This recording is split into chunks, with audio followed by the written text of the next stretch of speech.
Before you listen, if you enjoy the stories and want to hear more, then please consider subscribing. Most of you listening aren't subscribed, so please take this time to subscribe. Turn on notifications so you'll never miss a story and be the first to hear. You'll also be supporting me. Thank you.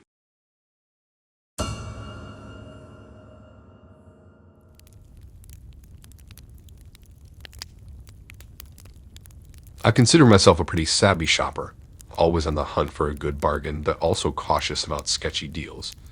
But that changed the day I threw all judgment out the window and pursued an unbelievable deal on Craigslist.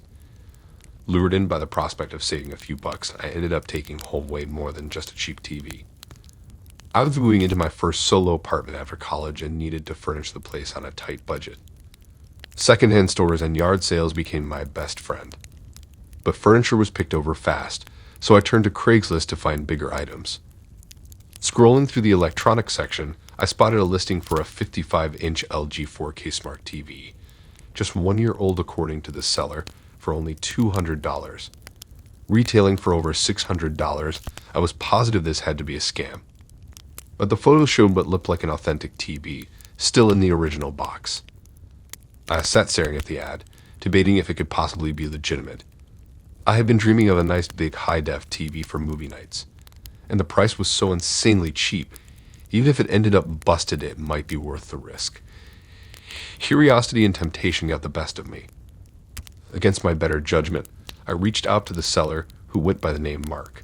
He replied promptly, saying the TV was still available and I could come take a look anytime. After asking a few probing questions, nothing seemed too far out of the ordinary. So we agreed I would drive out that Saturday afternoon to check it out. Mark gave me an address that was about 40 minutes away in a rural area I didn't know well. This gave me brief pause, but the allure on practically free 4K TV outweighed any lingering uncertainty. Little did I know I was walking right into a situation that would become one of the creepiest experiences of my life. If I could go back in time, I would smack myself upside the head and say, "Girl, run away." But in that moment, my thriftiness overpowered my common sense, a mistake that would soon come back to haunt me. After connecting with the seller, who said his name was Mark, we agreed I'd swing by his place that Saturday afternoon to grab the TV. He lived about 40 minutes away in a rural part of town I wasn't familiar with.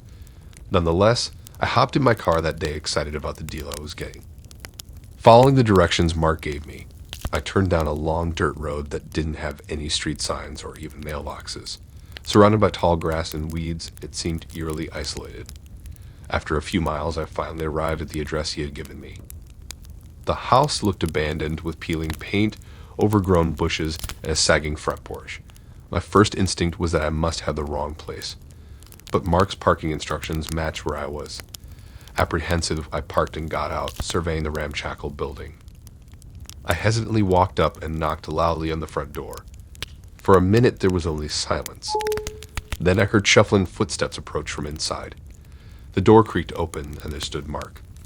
He looked to be in his 50s, disheveled and unshaven. Over his shoulder, I could see clutter and trash piled almost to the ceiling in the hallway. The whole place reeked of filth. I already knew I wanted to get out of there immediately. Mark greeted me casually and led me back through the narrow hallway to the TV in his living room, crunching empty beer cans under his feet. The inside was even more disgusting than I expected. Every surface was covered in grime, dirt, rotten food, and maggots. Roaches scattered as we walked. The TV looked surprisingly new, just like the ad said. After quickly testing it and handing over $200 cash, I hoisted the TV up and hightailed it out of that nasty house as fast as I could. Mark yelled after me to come back any time. Yeah, right, I thought.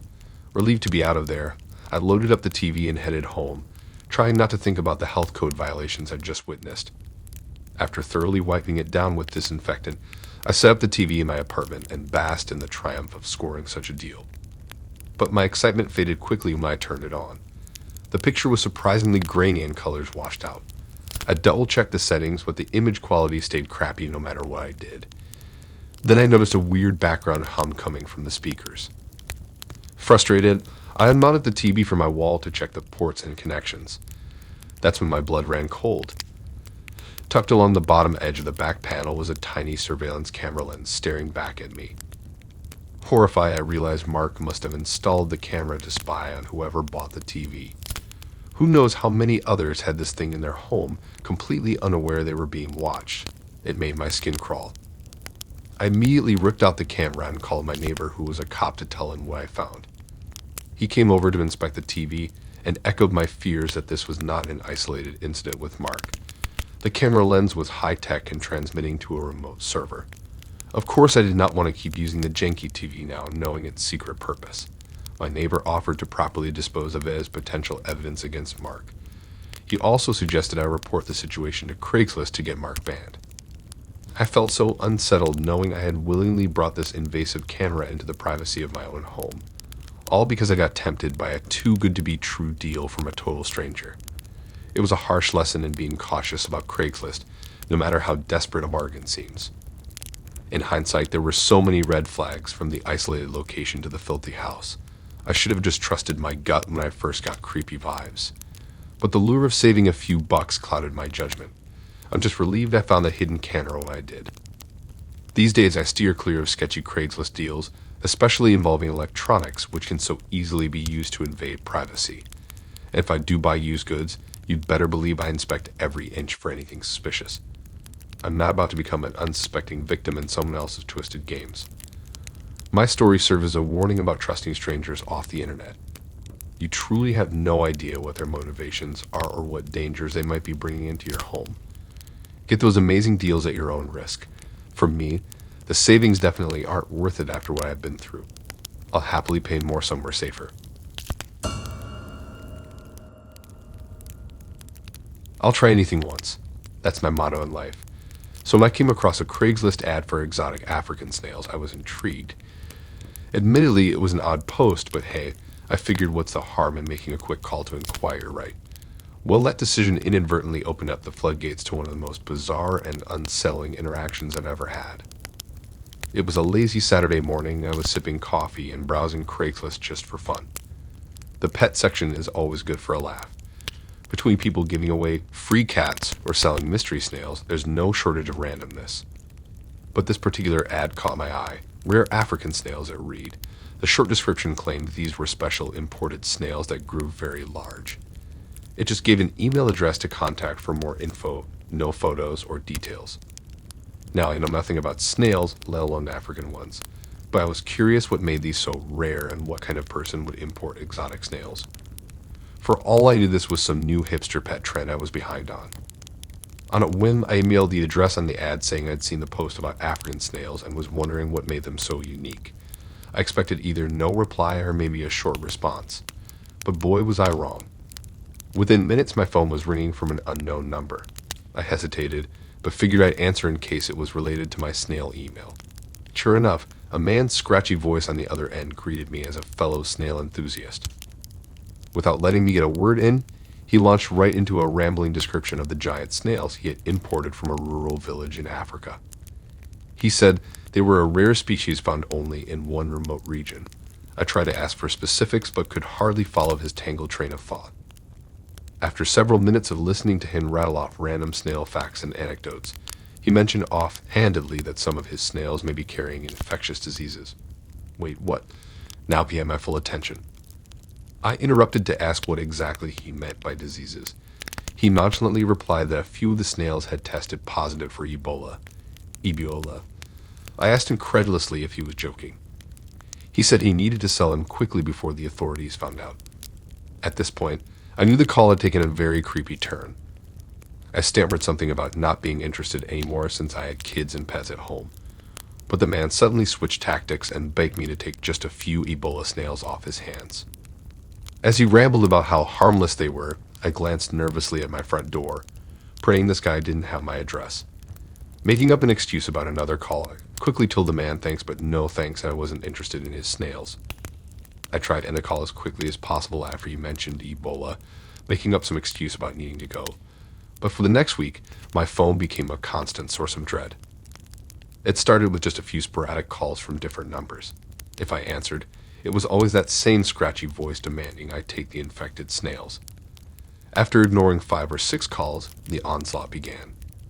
My phone rang incessantly, starting early morning and continuing well into the night. It would ring while I was at work, out with friends, or trying to sleep.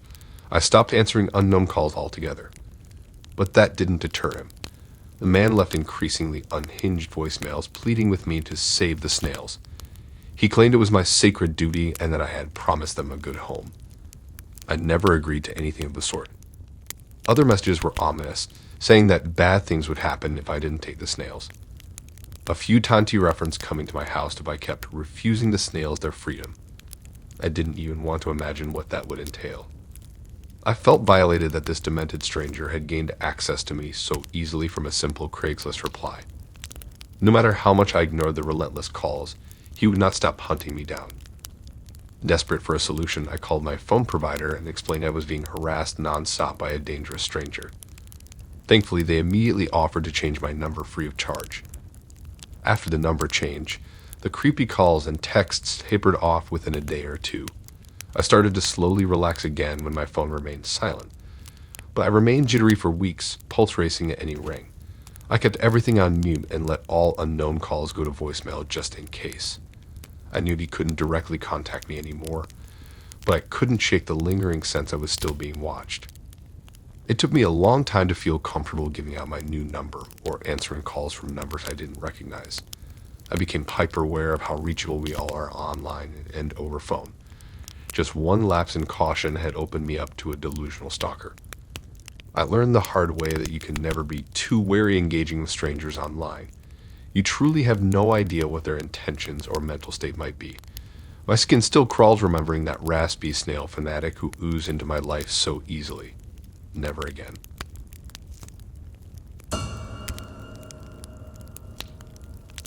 Scoring a PlayStation 5 is nearly impossible these days with all the supply chain issues and scalpers buying them up instantly. So when I came across one listed on Craigslist for only a little above retail, I jumped at the chance, so snag it. I should have known that unbelievable deal was too good to be true though. I ended up getting completely scammed by the seller who bait and switched me in a clever scheme. I had been routinely checking Craigslist, Facebook Marketplace, and other resale sites looking for any PS5s in stock locally. They would always disappear immediately or were exorbitantly priced by resellers. So I was shocked one night to come across a new listing from someone selling a disc version PS5 for $650, just a bit over the regular $500 price tag. The photos in the ad showed what looked like a real, unopened PS5 box.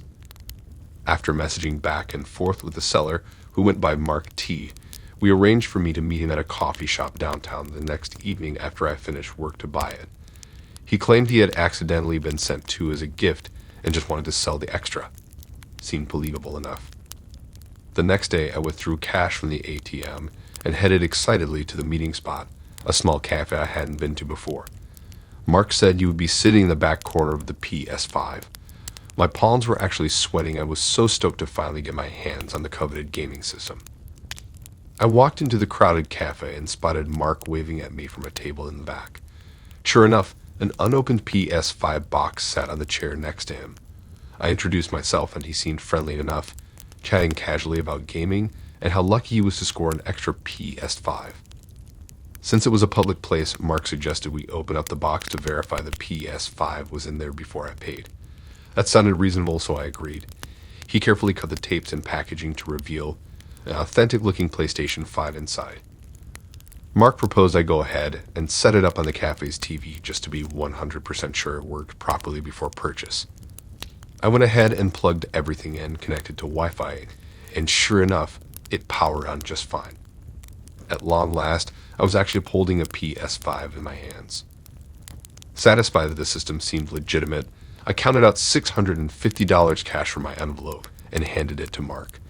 He said he just needed to repackage the PS5 safely for the trip home and stepped away for a few minutes, leaving me glowing with excitement at the cafe table.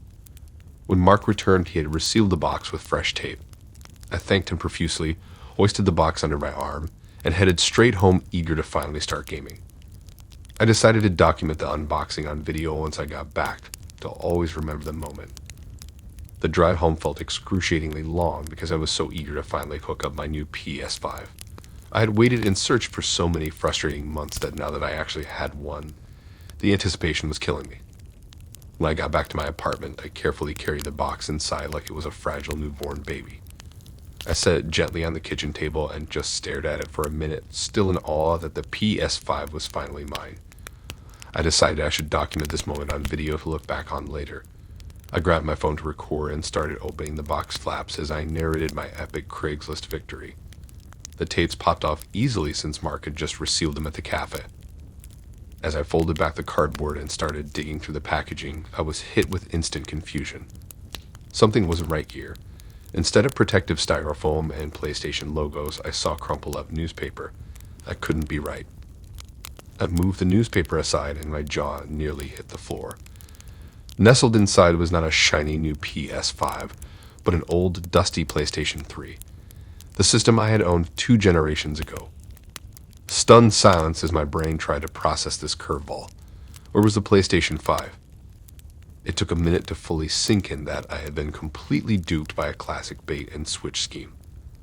I frantically unpacked the rest of the box on the off chance the PS5 was just buried. But all that was inside was that old £3, some odds and ends cables, and more newspaper. No sign of the promised console anywhere. The shock started wearing off and rage set in as I realized I just paid $650 cash for a worthless old system I could find for $50 anywhere.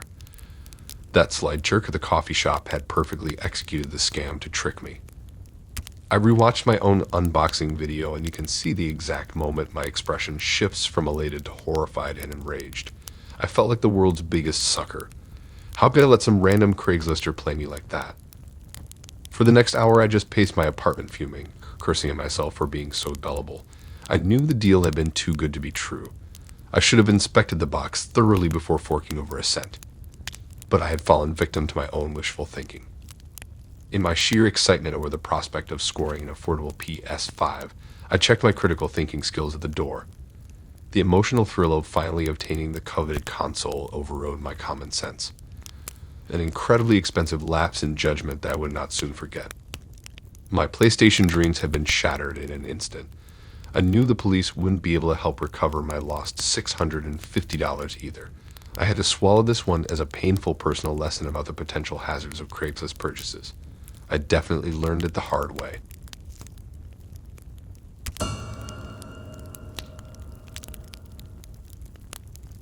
After totaling my old beater Corolla a few months back, I was desperate for a cheap used car to get me around again. My budget was tight, so I turned to good old Craigslist, hoping to score a decent ride without breaking the bank. I ended up finding one that seemed promising, but of course there turned out to be a much darker secret lurking within. I had been scouring Craigslist ads every day looking for older Toyotas, Hondas, or Subarus in my price range. Anything too nice I knew would be out of reach. I just needed basic transportation that would hopefully last me a while without any major issues. One evening, a new listing popped up that caught my eye. A 1999 Subaru Outback being sold by the original owner. Over 100,000 miles, but the photo showed the body in good shape. He was asking just under $2,000, which was right in my budget. I contacted the seller, Jeff, who seemed nice enough in our messages. He said the car had always been meticulously maintained and drove perfect. He was just upgrading to a new SUV. After discussing it a bit more, I agreed to come check it out the next day. Jeff only lived about 15 minutes away, so the next afternoon I drove over to take a look. The neighborhood he lived in was quiet, nice suburban houses with kids playing outside. The Outback was parked in the driveway looking just as advertised. Jeff invited me to take it for a lengthy test drive solo, which I appreciated. On the drive, the car handled smooth as could be, and everything seemed functioning properly. I knew these old Subarus had a reputation for longevity. This one seemed like a diamond in the rough find. After the test drive, I told Jeff I was very interested, and we negotiated a final price of $1,800 cash. He seemed like an honest guy and assured me the car had never let him down. His wife even provided the detailed maintenance records showing oil changes every 5 miles. I was sold. Jeff said he kept the title in the car and I was welcome to grab it from the glove box. Perfect. I went and grabbed the title, did a final inspection while he wiped his personal items from the car. After paying him the cash, the Outback officially belonged to me. I was so excited to have a working car again. That night, I decided to give my new ride a complete interior detail cleaning. As I was wiping down the surfaces, I opened up the center console and was surprised to find a handgun tucked away in the back. Whoa. My mind started racing. Why would Jeff have stashed a gun in here and forgotten to remove it? Was it illegal? I started getting paranoid that this car might somehow be connected to criminal activity. Trying not to freak out, I grabbed some latex gloves and slowly removed the gun to inspect it. That's when I noticed the dark stains along the barrel that looked distressingly like dried blood. My heart dropped into my stomach. What the hell had I just bought? I didn't want to jump to any conclusions, but things were not looking good. My anxious brain imagined scenarios of this being a crime scene getaway car that Jeff dumped as soon as the news died down. I felt sick. Unsure what to even do next, I ended up locking the gun in a case until I could figure out the next steps. I rechecked the car title, which appeared legitimate and in Jeff's name. Surely if the car was connected to a crime, it wouldn't be registered to him. I drove it to a shop and had them inspect every inch, but they found nothing out of the ordinary under the hood or chassis. I started to slightly relax, thinking maybe I had imagined the worst. Still couldn't explain that gun, though. In the end, I decided to just re-clean the car as best as possible and try to forget the strange discovery. I had no solid proof of any actual criminal use. Perhaps Jeff had just used the car for target practice out in the woods. I would keep the gun locked away out of paranoia. While a handgun discovery had rattled me initially, weeks went by without incident and I started to feel at ease in the car again. It handled great and turned out to be an awesome deal at $1,800. I stopped imagining lurid backstories of the previous owner and just embraced my newfound wheels. But I still look back on that odd situation and wonder about stumbling upon a hidden gun in a Craigslist car. Maybe some questions are better left unanswered. I'm just glad I can laugh about my panicked overreactions now instead of losing sleep dreaming up how bodies may have once occupied my backseat. Thanks for listening in. If you like these stories and want to hear more, then please subscribe and like and support this new channel. We have more stories for you to listen to.